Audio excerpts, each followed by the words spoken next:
It's time for the pressure rankings. You put them under pressure. For me, it was a self-imposed pressure. Was I under pressure? No. Yeah, they're under pressure. Everyone's under pressure. OTB AM's pressure rankings with Gillette. And the big pressure. Do we appear this week, Owen? No, but the pressure rankings obviously were a raging success last week, and have obviously led to very, very positive things over the last little while. So I think it's probably fair to say that, yes, we are under a little bit of pressure this week. So the list, as we can see on screen, is Liverpool at 5, Manchester United at 4, English football at 3, Eddie Jones at 2, and Irish rugby at 1. So Liverpool there at number 5, first off. Under pressure, I guess, after yesterday's performance, beaten 4-1 by Manchester City. A poor title defence is what this now is, and the arguments around the reasons for that are still going on. And I think that we're probably far enough removed from the Virgil van Dijk thing at this point for that to no longer be held up as a massive reason. That we've got to the point where other reasons have been looked for explaining this season. But the reality is that is still having a massive impact on this team, and the knock-on impact that's having on the midfield, and of course the Joe Gomez injury as well. But there is, and I wouldn't even say it's pressure over the next little while. I think it's pressure going into next season. There is that weight on Liverpool to try and get back to last season, and that is perhaps unfair because Manchester City have an ability now to go and stretch that gap open once again and perhaps create a good bit of distance between them and the rest of the Premier League. And to expect Liverpool to get back to where they were for the previous 2 seasons, maybe that might actually be out of reach for them. But stranger things have happened. I still think, and I know I've said it earlier on in the show, I still think they need to recruit well this summer, and David Myler is of the opinion that it's in those backup attacking areas where they're lacking in that depth, and that is costing them at the moment. Well, you know, we say backup attacking areas, but maybe somebody comes in and is better than Bobby Firmino. Like, that's possible. You could definitely add somebody who scores 20 goals as your number 9, and that would improve the team. I understand that he's the glue and all that kind of stuff, and he leads the press, and, you know, Jurgen Klopp, anytime he scores a goal, tells us how great it is because it rewards all that unseen work that us football Neanderthals don't fully understand. But, you know, it might be no harm to have somebody who actually scores goals as your main out-and-out striker. Just a thought. Yeah, like the Jota, Mane, Salah triumvirate, when they went for that before Jota's injury, actually didn't look too bad. And like maybe that is something that they can try out a little bit more next season. I'd be interested in hearing if Klopp has to change the system to accommodate a goal scoring number 9. If your number 9 is all of a sudden your star player, yeah, because that point you made about the Liverpool system is that still it, that Roberto Firmino's off the ball work, or like when Liverpool are, can you not do both? Do both for me, Bobby. Come on. You would have thought so. But then again, last season, he wasn't exactly scoring every single week, and he was still deemed to be one of Liverpool's most important players. Like, there is truth to the fact that the way in which he operates is very important to Klopp, and that type of number 9 is very important. Of course, the cherry on the cake would be to add a few more goals. And if there is a very similar sort of player who can do that for you, then maybe it is worth investing. Like, it's interesting that at the start of the season, Liverpool had won the transfer market. They had won the summer transfer window because of the signing of Thiago. No football was needed to see that Liverpool had clearly won the transfer window, and I guess maybe a little more time was required, like maybe a bit more patience with the injury for him coming back from that, and actually seeing how he fully performed was required before actually crowning them as winners of last summer's transfer window. But it's just going to be another massive few months for them this year, because there is still, like I say, a few players there who you say this is a team ready to win a title still. If you can keep Salah, if Mane gets back to his previous levels, you got someone like Trent Alexander-Arnold who could still get better. Yeah. Like you have a team ready to win, but there is also other areas of the squad where you're like, the clock is ticking a little bit. Look, I think Curtis Jones has been good. I think like he takes a step up, and all of a sudden the kids at Liverpool are getting the same kind of heat and buzz that the kids at Chelsea and Manchester City are getting. And okay, so let's move on. Manchester United, number 4. Yeah, Glazers won the Super Bowl, so the Glazer double doesn't look likely anymore, but one half of it has been done. It did look, going into the into the championship game before Buccaneers won their first trophy this season that the Glazers could actually do the double. But since then, it's actually been their Manchester club who have let the side down a little bit. They haven't had an amazing few weeks, obviously, conceding late on Saturday night to drop 2 points against Everton. And yeah, the Manchester United letting down the Glazer double, basically, and that is why they're under pressure. Are there lessons? I mean, I always try and look for some kind of common behaviour between the sports franchises owned by the same family, and it's hard to discern anything at the moment in terms of similarity. They've got an old wizened head coach who's been around the block, who's just acquired some of the most gifted talent that the league has ever had, and at Man United you've got essentially a very young, a kid in management terms, in charge, and I don't know. I can't see. I can't see parallels at the moment that would make you think, if you're a Man United fan, yeah, the Glazers, they really know exactly what they're doing, and they've got a template here. You know, it's not like John W. Henry and his Moneyball approach to life, where they're looking for value, they're looking for a long-term investment within the business to make it self-sufficient, to trade off the former glory, to use that as the type of leverage to bring incredibly gifted administrators, coaches. It's just like let's throw money at this thing and eventually it'll stick, and it did stick in the Super Bowl and it hasn't stuck in the football. Yeah, I don't know. There's two things are obviously completely non-comparable whatsoever. I think there's been some comparisons made over the last 24 hours or so as well, which is obviously just totally ridiculous. But yeah, maybe a little bit of pressure on Manchester United. Next up, number 3, England football, because of Phil Foden's masterclass yesterday. The excitement is certainly rising for football to come home this weekend. 55 years on from Jules Rimet gleaming all around England. Phil Foden, the top of the pile really when it comes to this class of English footballer. Jack Grealish having the season of his life as well. Bukayo Saka, Mason Greenwood, incredible talents as well. You've got James Maddison shooting the lights out at times for Leicester this season. And you've got the wise heads of Raheem Sterling and Marcus Rashford. Too much talent, if anything, at England's disposal. And with the Stockport Lionel Messi now in Phil Foden properly finding his feet at a world-class level, the question really is not if they will win the Euros this year, but how many consecutive European Championships they are going to go on to win. And in Wembley as well. The hallmarks of 1966 just can't be avoided at this point. They are going to win a major trophy in their own backyard. Jadon Sancho, of course. Jadon Sancho, who I didn't even mention. I mean, this, we often do this in jest, Owen, but that's a terrifying array of talent that they have. If they have anybody with any kind of managerial nous in charge who can actually get all these players to play together at the same time, that's an unbelievable attacking team they have. It's just whether or not they have enough good quality centre-backs who can play together and manage a defensive line.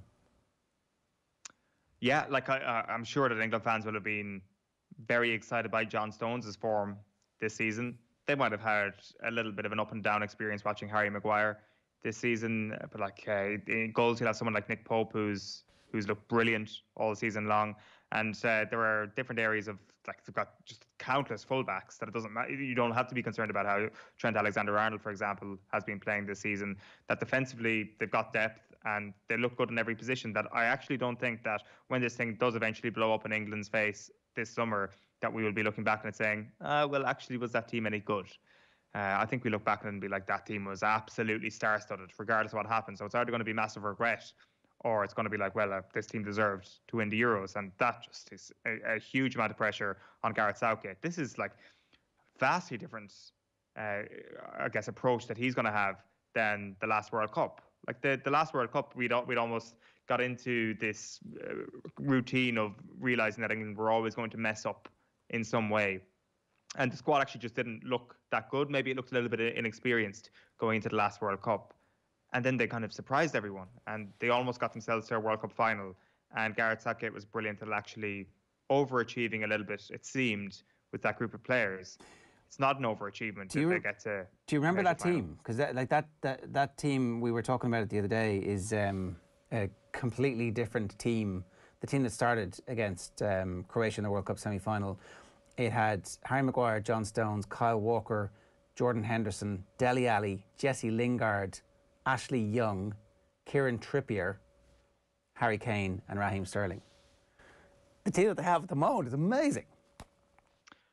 I can't believe, yeah, it's taken until right now to actually mention Harry Kane's name. So one of the attacking slots is actually off limits, and then it's two kids around Harry Kane. Then if you're playing an attacking three, yeah, like it is a step up from that team, and like they will still be disappointed that they didn't actually beat Croatia that evening in the World Cup. Like that midfield of Henderson, Lingard, Ashley Young, like it's clearly going to be a step up this year. You mentioned Dele Alli in there as well in some capacity. Like it was a strange team, and I guess it just kind of summed up how well Southgate did to kind of galvanise this team into a squad that looked like it could have gone all the way. Like there's still huge talent in that team, and it was still a very, very good team, but maybe not as good as France, who obviously went on to win the entire thing out. So yeah, like this is just an entirely different summer in prospect for England. They have to go and actually do something special this year, you would have thought. Okay, we'll ramp that pressure up on a weekly basis from this point forward. Eddie Jones and Irish Rugby are numbers 2 and 1 on this list. We can do them together, we can do them separately. How do you want to treat this, Owen? Well, I think Eddie Jones has been put under immediate pressure after their defeat to Scotland at the weekend. Lawrence Delalio has called England clueless. Mike Brown has called for Owen Farrell to be dropped. They kicked the ball a lot on Saturday. I think whenever Ireland go up against England, there is always a few jibes from Eddie Jones about how much Ireland kicked the ball. It was interesting to see how much England kicked the ball. Not a patch of leather left on the ball after England's approach to the game on Saturday. So there's a little bit of hypocrisy seeping in. There's a lot of mediocrity seeping in. While Scotland were brilliant, and while this was just a fantastic story, and it's great to see Scotland actually achieve and deliver on the promise that they've shown over the last couple of seasons, there's going to be a lot of questions around this England team. The one thing I will say is I do not want to be an English opponent anytime soon. I think there will be some sort of backlash, but that backlash will come as a result of the pressure that's now on this team. I think it would be good to get them while the Saracens players are all in the second division having the crack. Yeah, and like, I mean, that will be the story for the entirety of this tournament. Like, I guess if you're thinking about maybe the last World Cup cycle, there was a time in the middle when England looked like they had regressed considerably, and maybe we're going through a similar period now where they're actually just putting the feet up and they're like, nah, we're grand, we're okay with being crap for a couple of seasons, and then come 2023 they'll probably be amazing again. Like that's maybe how this works. Well, but you know what, like this is how the pressure rankings works.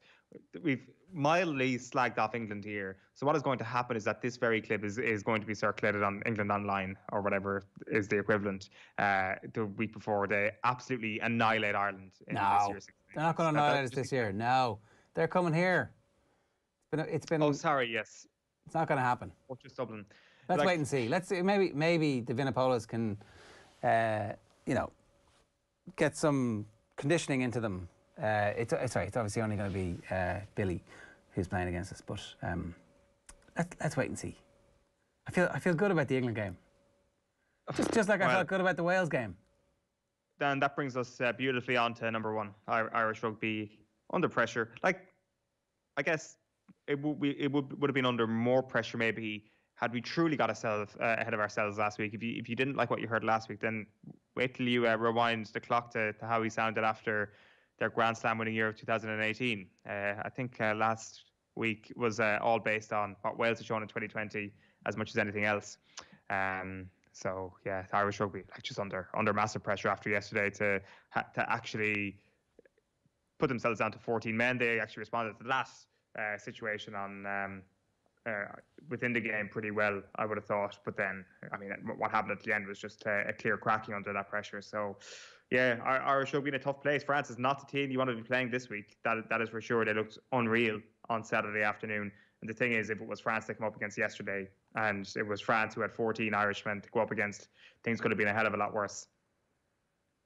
In what way? They would have been beaten? They would have been, yeah, like they would have been beaten by a bigger margin, I would have thought, if it was France or if it was Scotland. Like that is a terrifying prospect here. You don't want to get a man sent off against against Scotland to this point. But no, I like, clearly we've spoken a lot about it this morning. Ireland rugby is right at the top of the pile when it comes to pressure at the moment. Who's the pressure on? Everyone. Like I think that whoever starts at number 10 the next day, there's going to be a huge degree of pressure on that position. And maybe that plays into what Alan Quinlan was saying earlier on about maybe just throwing someone like Harry Byrne in there. Maybe this is the perfect situation for somebody to actually start their first test game where the pressure is so immense that not so immense, so like that's probably overstating it a little bit, but things seem pretty grim that actually there will be a weird freedom to that, if that makes any sense. That you'll think to yourself, right, we're really up against it. We're coming up against a really good France team, and we've had a bad defeat in the first week of the Six Nations. This could be a good opportunity for you to actually exceed expectations, because the expectation might actually be quite low, and maybe that this would be the perfect scenario for someone like Harry Byrne to come in and actually start for Ireland. But I do think it's a bit of a stretch to suggest that might actually happen. I do think it wouldn't be the biggest surprise in the world if Sexton ended up being injured and Ross Byrne started at 10, and it was just a new guy that wasn't necessarily Harry getting the opportunity to start. Jerry Gilroy, off the ball and off the mark. Time for the sack. Lol. Kimru am baith. My Welsh accent, my Welsh language, not so good. You said this in 2019. We let you play in the rain with the roof opened, what you guys wanted, then hammered the Irish team after you said something similar. Ireland was lucky to have a try in the 80th minute. Never underestimate Wales. I just think Wales, this Welsh team, like, there's a few comments coming through. Borda from Cardiff, boys. Glad to get the win, but Wales were dire at times, says Luke Ryan. Looked at times like we were trying not to win. And then he's got the see no evil monkey with Gareth Davis. Shame about the result. That said, I think there were a lot of positives from yesterday. The rebuild is going well. Not much of a rebuild going on. And then a load of Welsh people had gone back to comment on our YouTube channel from last week, the YouTube stream. Oh dear, you lost LMFAO. To quote a famous Welshman, oh dear, how sad, never mind. Ha ha ha ha ha ha ha ha, says Paul. Whilst Wales didn't shine exactly, the hubris here is almost English. That seemed to be the common theme of the most of the insults coming through on my Twitter stream yesterday, was that you guys are you're behaving like the English. It's like,